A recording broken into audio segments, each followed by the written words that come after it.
جس نبی کے آنے سے زندگی کو حقیقی نور ملا ہے تو کیا اس آنے کو معمولی آنا سمجھ لیا جائے؟ تو اس جشن بہارا کو عقیدت و احترام کے ساتھ منائیے گا اور اس کے تقاضوں کے ساتھ منائیے گا۔ گلی گلی حضور کے نام کی محافل بپا کیجیے، درود و سلام کے گجرے بارگاہ ناز میں پیش کیجیے، عقیدتوں کا اظہار کیجیے، حضور کی بارگاہ میں اپنی محبتیں پیش کیجیے۔ 12 ربیع الاول کا دن تجدید عہد کا دن ہے۔ ہم آقا سے عہد کرنا ہے کہ پیارے آقا، ہماری زندگی کا ایک ایک لمحہ آپ کے نام ہوا، ہم جئیں گے تو آپ کے لیے، ہم مریں گے تو آپ کے لیے، آخری سانس تک آپ کے وفادار رہیں۔ جو دین آپ لے کر کے آئے اس دین کو غالب کرنے کے لیے انتھک محنت کریں گے اور اپنی صلاحیتوں کو اس راستے میں لگا دیں گے اور اپنے آپ کو وقف کر دیں گے خدمت دین متین کے لیے۔ اپنا سب کچھ حضور کے لیے پیش کرنے کا عزم کریں۔ صرف جھنڈیاں لگا دینے سے، چراغاں کر دینے سے حق ادا نہیں ہو جاتا۔ ضرور لگائیں جھنڈیاں، چراغاں بھی کریں، لیکن حضور علیہ السلام کی محبت کا حق یہ دو کام کرنے سے ادا نہیں ہو جائے گا۔ میں تو کہا کرتا ہوں کہ جس طرح گلیوں کو صاف کر رہے ہو، کوئی جھاڑو لے کے دل نگر میں بھی آؤ۔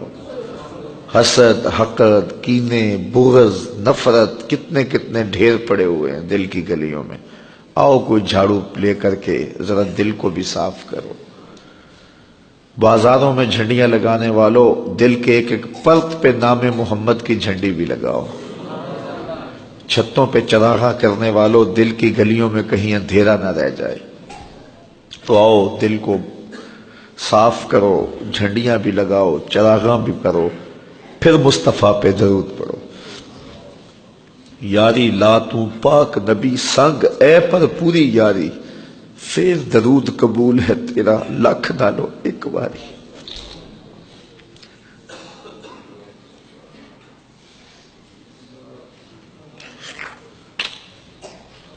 ہمارا تو سب کچھ حضور ہے۔ کیا خوب کہا تھا مولانا ظفر علی خان نے، ہم جس میں بس رہے ہیں وہ دنیا تم ہی تو ہو۔ آؤ اسی کائنات میں بسنا شروع کرو، دائیں بائیں کی بستیوں سے نکلو اور اسی کائنات میں بسو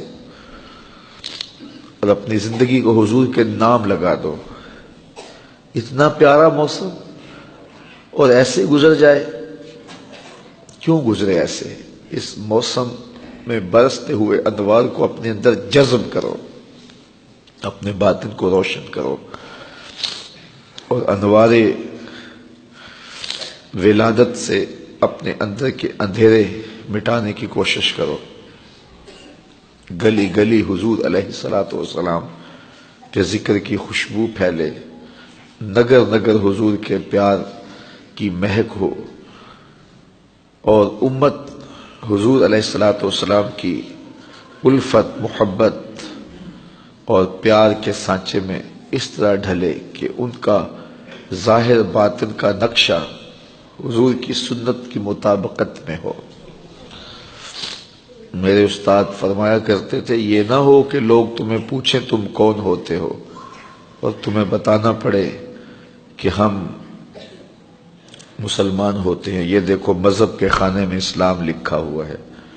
آپ فرمایا کرتے تھے، صاحب کسی کو پوچھنا نہ پڑے، تمہیں بتانا نہ پڑے، تمہاری وضع قطع ایسی ہو کہ تم دور سے آ رہے ہو، لوگ پہچان کے کہیں آقا کا غلام آ رہا ہے۔